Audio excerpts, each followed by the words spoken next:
Okay, I'm not really sure if I want to sit or stand, so y'all just be patient with me as I get comfortable, okay? Um, as Anna said, my name is Jamie Warren, and I'm a homegrown shallow water girl.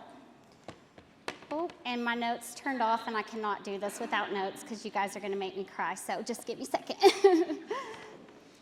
You may be wondering why I'm here. Why did they choose me to talk to you tonight? The truth is, I am not in any way qualified to be here. I'm just someone who has a story to tell.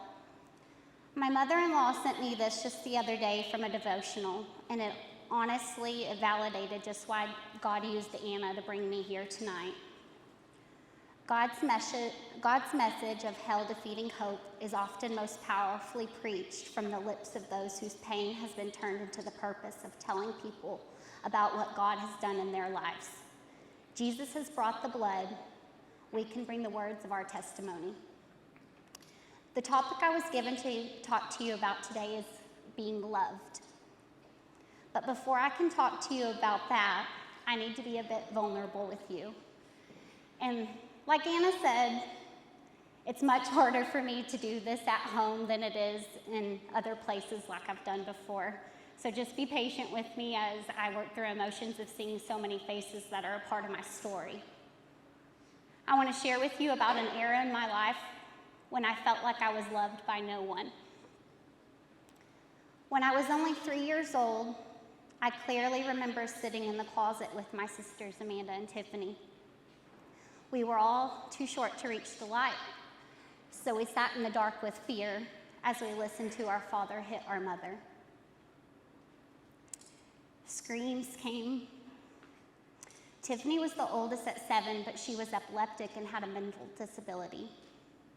So Amanda, at only 5 years old, had to be the strong one. She held Tiffany and I, and she promised us everything would be okay.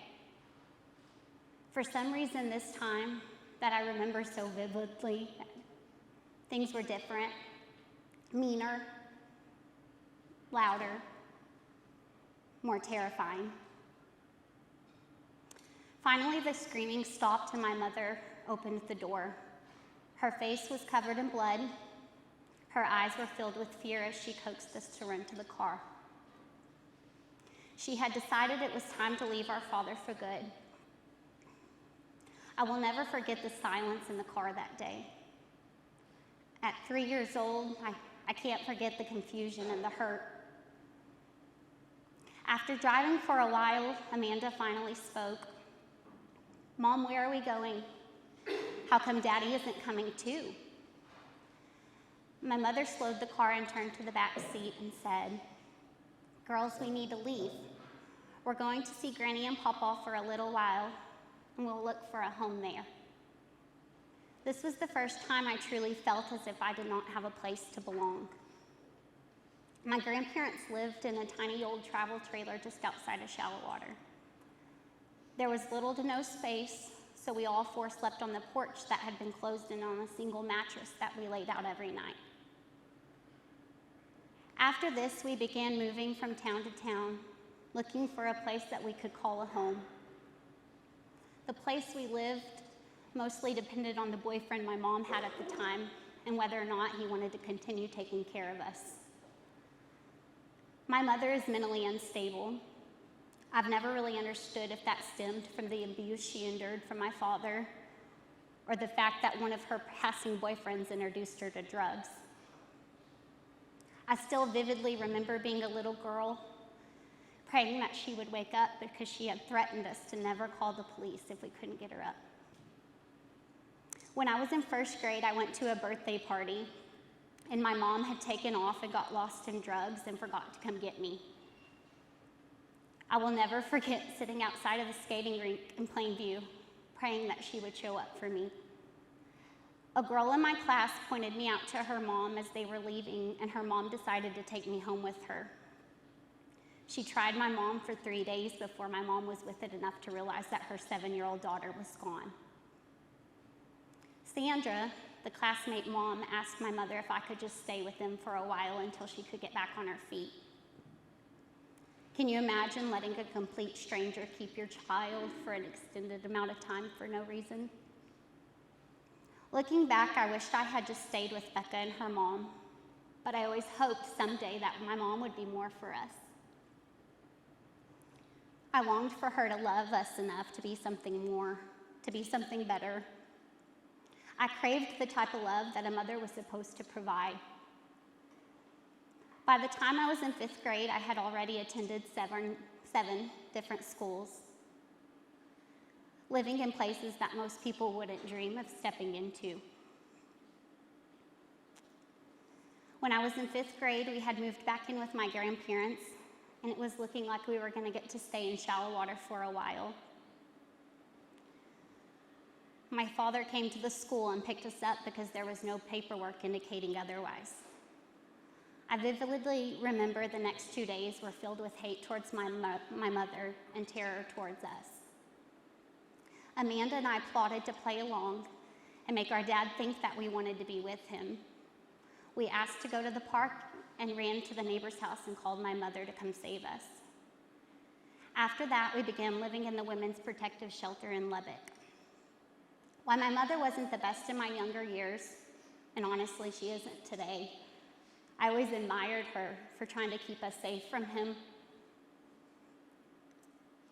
A couple boyfriends later, we settled in the Cooper district, living a somewhat normal life, if you would call it that. In order to escape my reality, I often had an extended stay with my lifelong best friend, Becca, the one who had saved me at the skating rink at 7 years old. When I was gone, one weekend, tragedy struck. My sister, the one that held us together, was sexually assaulted by my cousin who was addicted to drugs. My mother was in the very next room and neglected to save her. After this, Amanda was no longer the strength and backbone to our family that I had always depended. That weekend was so tragic for so many reasons, but that weekend stole the absolute only stability I had in my life.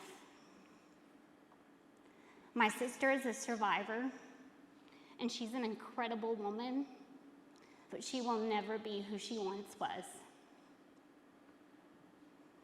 Once again, we lifted our roots and headed back to Shallow Water to live with my grandparents. At this point, my mother had a slight wake-up call. She slowed down on the drinking and was only abusing prescription drugs and only hitting us every now and then, which seemed like a positive.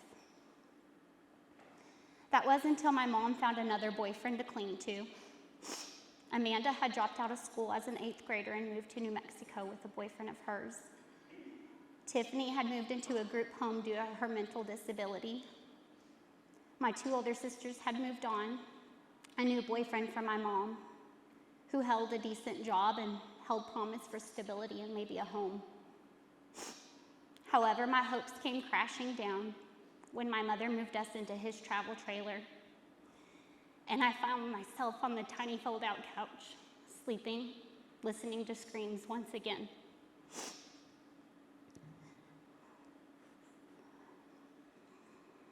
Then one day, everything changed. My mom and I were fighting again. All I ever wanted was for her to stand on her own 2 feet. More than anything in the world, I wanted to save her. I wanted it to be just us two. I wanted to put an end to the sleepless nights and the exposure to things that a kid should never see. This time the boyfriend stepped in. He told me to leave, that I was no longer welcome to live with him or eat his food. I looked at my mom, hoping for help, praying that she would jump to my defense. I begged her to come with me, to choose me for just once. But she looked at me and said, "This is his home, and if he doesn't want you living here, neither do I. You need to leave." My own mother had chosen a passing boyfriend over me. This is when the truest feeling of isolation sunk in. I had nowhere to go, and what little care my mother had provided was now gone. At this point in my life, I accepted that I was unlovable.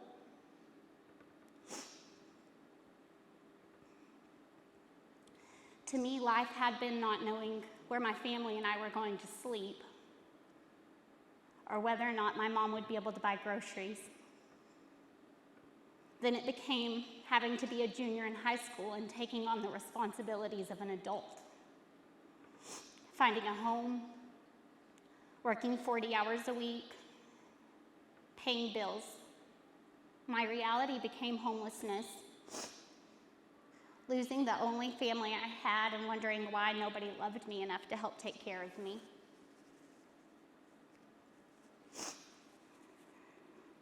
When I first began my journey alone, I slept over with friends, making excuses of why I wanted to stay the night with them.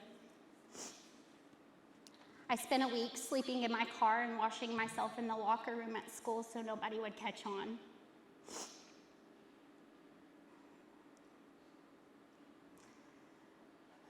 At the time that my world came crashing down, I had this boyfriend, and I leaned into him completely, longing for someone that could make me feel loved. The problem was that boyfriend at the time came from a family dynamic that was similar to mine. The love that he was providing for me was the uncomfortable kind that people don't like to talk about. This boy saw my pain as a way to take control over me. He began with little comments like, "Why doesn't your mom care about you?" Or when you dress like that, you look like you're trying way too hard. Slowly, day by day, he took over who I was and began isolating me from what little friends I had.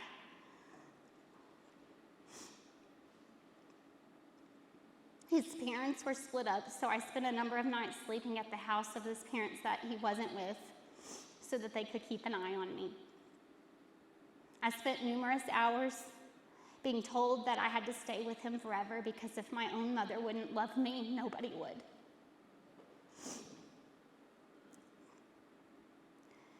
Day by day, he chiseled away at the person that I wanted to be. Some of you are thinking, you were in high school, how could this possibly happen to you? But the truth was, I had nobody looking out for me at all at that time. His parents were on drugs, and sadly, I watched them on numerous occasions as they shared them with their son. I had escaped the screams from my home, but jumped into a nightmare that I had created myself. Praise the Lord, one of my friends had caught on to something, and her mom reached out to me and offered me the opportunity to rent a home and live with her son who was in college. So I never moved in with that boyfriend. Thank the Lord. While I had achieved finding a place to live, I felt painfully alone and continued my relationship with that boy. Eventually, the words turned into slamming me up against the wall or telling me what I could and could not do. The day I realized I was headed down the wrong path, he and I had gotten into an argument, and I had snapped back at him. He pushed me down on the ground and pinned me down by my wrist. As he slammed me to the floor, his mother stood by and watched as I screamed in pain because I felt the snap in my wrist. He jumped up quickly because he and his mother had heard it too. His mother immediately started saying, "Y'all were just playing around, right, Jamie? He didn't mean to do that." I agreed and pretended like her son had not just intentionally broke my arm. Fast forward a few weeks, and my arm was still in a splint because no doctor was willing to treat me due to my lack of guardianship. I was in a class called Ready, Set, Teach. I'd been put in this class unwillingly by a teacher who knew something was up with me, but she couldn't quite figure it out. Little did I know that this teacher would become my angel, the first person in the world to make me feel loved.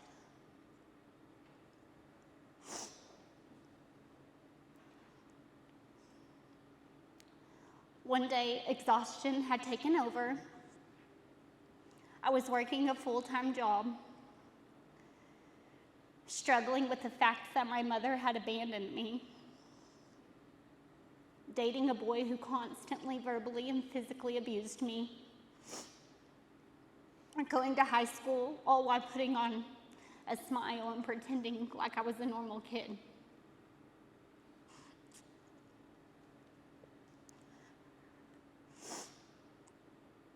Miss Roberts saw through my act. She asked me to her office and told me her office was a safe place, and that I could tell her anything in the world. Tears began to swell in my eyes as I was too exhausted to carry on. I broke down and told her about what happened with my mother. I poured my heart out to her about how tired I was, about how I wanted to drop out of high school and start a new life far away from shallow water. I didn't get very far. I told her how much I wanted something better than what I had, but that I knew it was too late. I was a nobody. I was nothing, and I was unlovable. Miss Roberts held me in her arms for what seemed like hours, while I bawled and rambled on about how much I hated the life that I was living. When I finally got myself under control, she wiped my eyes, pushed my hair behind my ear, and said, "Jamie, I am not going to let you give up. You are strong, you are smart, and you are beautiful. You will do so many big things in this world." After that, little by little, God started molding me. He started molding those around me to help make my life something more, something better. He started providing me with glimpses of what it felt like to matter to someone. I spent every free moment I could in Miss Roberts' office learning about what else was available in the world. She talked to me about college, family, strength, and even God, although she's not in education anymore, so she can't get in trouble for that. She made sure I was on all of the right lists so that I could get food to take home, and supported me in all the ways that she possibly could. Unfortunately, my mother found out about how she was guiding me and went to the school to cause an uproar. She threatened the school and claimed that Miss Roberts had crossed lines. She told them that I had run away from home and that she wanted me back, when in reality, her door was not open to me. After this, Miss Roberts pulled me in her office and shared what had happened. She told me of a dear friend who did not work for the school who could step in and do more for me than she could. Because of that, I met Chris Munson. She became my mentor, my lifeline, my go-to for all things.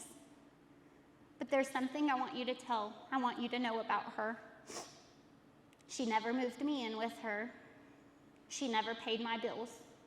She encouraged me and guided me in taking control of the life that I was living. She assisted me as I navigated getting on Medicaid and going to doctors. She reminded me daily that I was the one in control of who I wanted to become. You see, there are so many people in this world who've experienced tragedy, who have the outlook that the world owes them something. They just want to complain. But the truth is, it doesn't matter who you are, what you've done, what you've lived, what family you've come from. With strength and faith in the Lord, you can conquer anything. The catch is you have to want it. You have to be open to Him. Nobody's going to do it for you. As time went on, my perspective of what I was living changed drastically. I finally gained the courage to break up with that boyfriend I was telling you about. I dove into scholarship applications, work, and began soaking up those who surrounded me. I became one in five in the United States to receive a scholarship and got to attend a conference in Kansas City where I spoke on the behalf of homeless youth in front of over 1,000 educators. Upon graduation, I began attending South Plains College in Levelland, and it became my mission to become an educator so that I may impact the lives of just one, the way that Ms. Roberts impacted mine. When I was a freshman in college, I joined a national scholarship foundation that was focused on reaching homeless youth in America. At 20 years old, I presented on Capitol Hill in front of 2,000 educators and congressmen and women. I was invited to sit in on a meeting with the Secretary of Education and advised on policies that impact and affect homeless youth in America. Based on that meeting, a policy change was implemented to the McKinney-Vento Act, making the transition from high school to college easier on youth. At 21, I presented at the South by Southwest Educators Conference and spoke to the difficulties in public education for homeless youth. At 21 years old, I broke a generational cycle when I graduated with my bachelor's degree in education from Wayland Baptist. And I achieved my dream of not only being the first person in my family to graduate from high school, but from college as well. Out of all these accomplishments, the next one is my favorite. At 21 years old, I married the man of my dreams, who embraced my pain and my past. He continued building me up every day. Sorry, it's hard for me that he's standing right there. Teaching me little by little what it meant to be loved. Teaching me what I truly deserved. This man, he knows all of the pain that I've endured. And he was so patient in allowing me to process that. In order to love him the way that he deserves.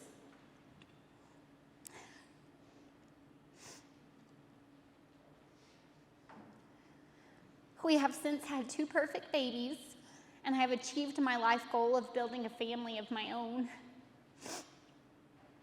This past February, I received my master's degree in educational administration. So that's it, right? Life's perfect now. I hate to admit it, but it's not. I work daily on letting go of suffering from my childhood. You see, just because I carry my tragedy well doesn't mean that it's not heavy. I want to take you back to my personal story. I was only able to share a glimpse of some of the painful experience I've endured as a child due to time. Believe me, I could keep this going for hours. But there's something important I need to go back to. Throughout my childhood, I experienced numerous traumas, numerous encounters that I had no idea if we were going to be okay. But even with a little exposure of faith that I had, my instinct was always to pray. Pray for God to save me and to save my sisters. A little girl who didn't have faith rooted knew that Jesus was her only safe place to turn. Fast forward 8 years, Jesus carried me through. I married a wonderful man. I graduated from college and I got to become a mama. What nobody warned me about was how hard it was going to be a mama. What it was going to be a mama. And what nobody really warned me about was about how difficult it would be to become a mama when I had been abandoned by my own and had little experience with feeling worthy enough to be loved by anyone, much less extending that love to this family I was creating in the way that Jesus intended for me to. But it's funny, isn't it? the way Jesus puts specific people in our life as a lifeline when he sees us struggling to float. I want to share something with you that honestly is more difficult for me to share publicly than it is for me to walk you through the tragedy that's called my childhood.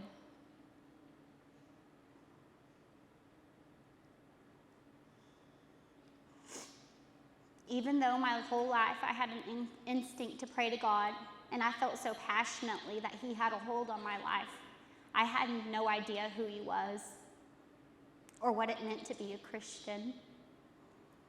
So I did the one thing I thought I knew to be a sure indicator of being a Christian and started going to church regularly. But truthfully, I didn't feel it in my heart the way that I thought you were supposed to, the way I know now that you're supposed to.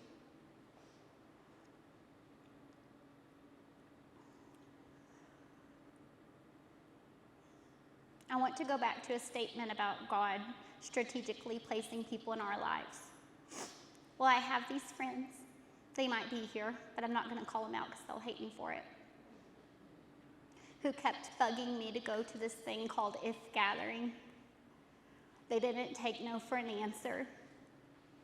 Regardless what excuse I had, though, I honestly thought it was valid. So I went reluctantly, if I'm being honest with you. All of a sudden, I was surrounded by these women that really loved Jesus. They really knew what he was. That weekend, my eyes were open to another layer of what it meant to be a Christian woman that I had no idea existed. But that's not the end of the story. One of those friends, she saw a fire in me that weekend that I was not willing to admit to. She didn't let it go there.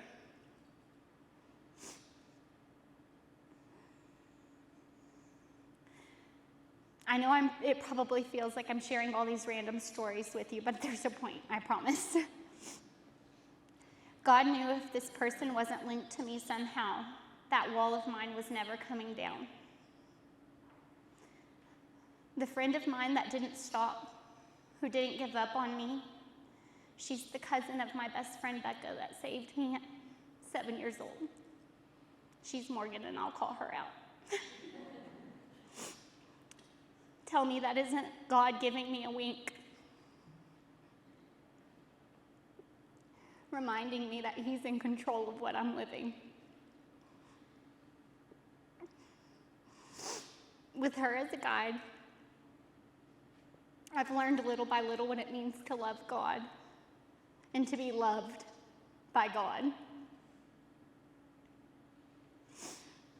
Going back to what I mentioned earlier, just because I carry my tragedy well doesn't mean it isn't heavy.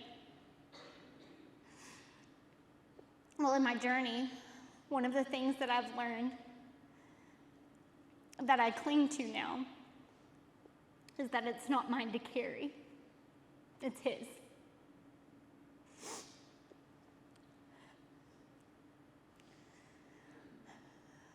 One more key thing on my journey that I want to share with you regarding being loved. I have so many questions. Why did my mom jump from man to man searching for a love that could only exist in a relationship with God? Why do I struggle to this day with not feeling deserving of the love that I received from my husband,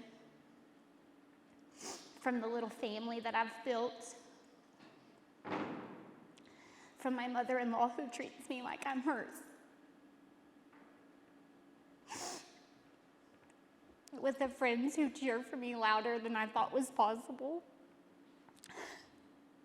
And I promise I don't cry like this all the time. Why did it take more tragedy and hurt for me to realize that the kind of love that we truly long for can only be found in Jesus? Why do we as women know that that love is only found in him, but we insist on searching for it elsewhere? Through many years and experiences, my view on my life has really changed. The ability to overcome obstacles is about changing a situation from bad to good. It's not about having a family that doesn't care about you. It's about finding your people that want to see you succeed, that love the Lord fiercely and encourage you to do the same. It's not about repeating the situations that you've lived or been through and changing your future for the better. It's about doing our best to live in the image of God.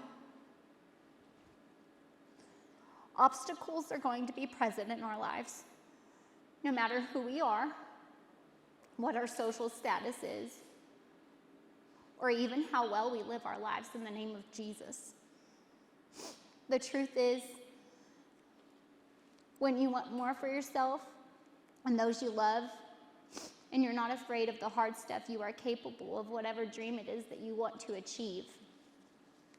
But something I've learned recently, the hard way, is just because it's our plan doesn't mean it's His. He knows our stories long before we're born.